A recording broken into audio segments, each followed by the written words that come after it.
The warm and fuzzy feeling of nostalgia is not to be underrated. The marketing campaign for Link's Awakening has been clever, showing middle-aged men picking a dusty Game Boy up while that music drifts into your consciousness, creating this auditory illusion that makes you think that, just for a moment, you're not some old bloke thinking of past glories. Luckily for Nintendo, Link's Awakening 2019 is the same as it was in '93, a rip-roaring success and one of the best 2D Zelda games ever made.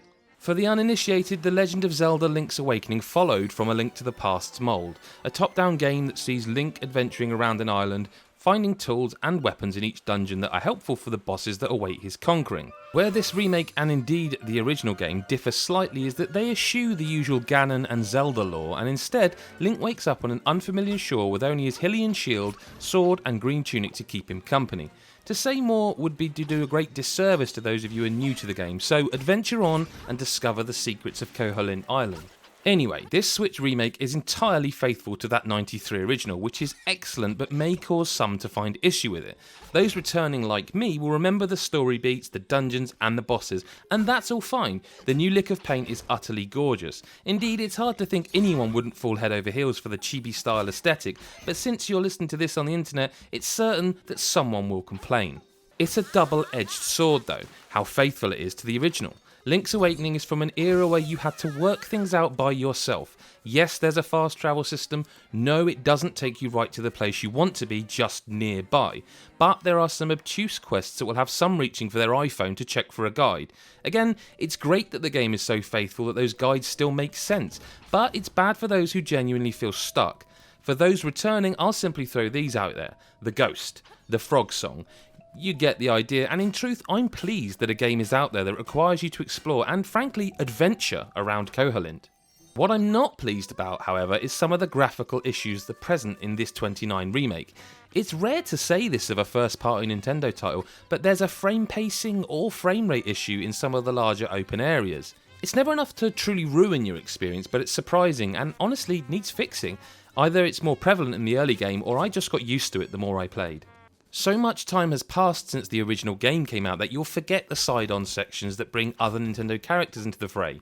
Goombas and Thwomps show up, and there are even some boss battles that use the side-on angle which, thanks to the new visuals, feel new despite the method of dispatching them remaining the same as it always was.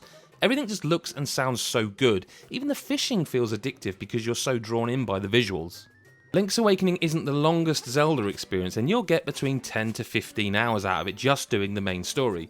But you'd be doing a bit of a disservice to yourself if you ignored some of the side stuff though, as collecting secret seashells, trying to find heart containers and stuff like that are well worth it. Also, make sure you do the trading side quests as it yields a super reward. Oh, and I'd suggest also finding the boomerang too, and then playing it on hard again the second time. The story is nice, the island is brilliant, and Link's Awakening is still one of my favourite Zelda games. New to the Switch version are chamber dungeons. Entirely optional, it's a nice idea in principle. Every dungeon you explore has rooms, and once completed these collate into a larger pool of rooms that you can stitch together, making your own dungeons with whichever boss you see fit to conclude it. You'll find all this pretty early on, and you're set challenges which act as a building tutorial, and you can't make dungeons which aren't possible, which is nice. I'm sold on the idea of chamber dungeons, just not the execution. Ultimately, no matter how you stitch them together, you're repeating rooms you've seen a lot of times. Dungeon 7 from the main game, for example, is still horrible and frustrating to play through, so I'd never want to repeat it in an optional thing such as these chamber dungeons. However, there are heart containers given for completing these challenges, so if you really want to see everything, you're pretty much going to have to get involved. If Nintendo had gone for the full Mario Maker style on this, allowing online sharing, it would be a far better feature. Regardless, an optional extra is not going to sour the wonder of Link's Awakening. A Link to the Past was followed many years later with A Link Between Worlds, but both remain fantastic. Breath of the Wild is the pinnacle of the series and the genre, but Link's Awakening stands tall as a brilliant special game that is worth playing as much today as it was when it was first released. It's a testament to the level of quality Link's Awakening hits that even with the technical issues, I still can't recommend it enough. Whether you're a new player or like me, you've played it umpteen times on the Game Boy, then again on the DX edition, Link's Awakening remains utterly compelling and is another Switch must-have.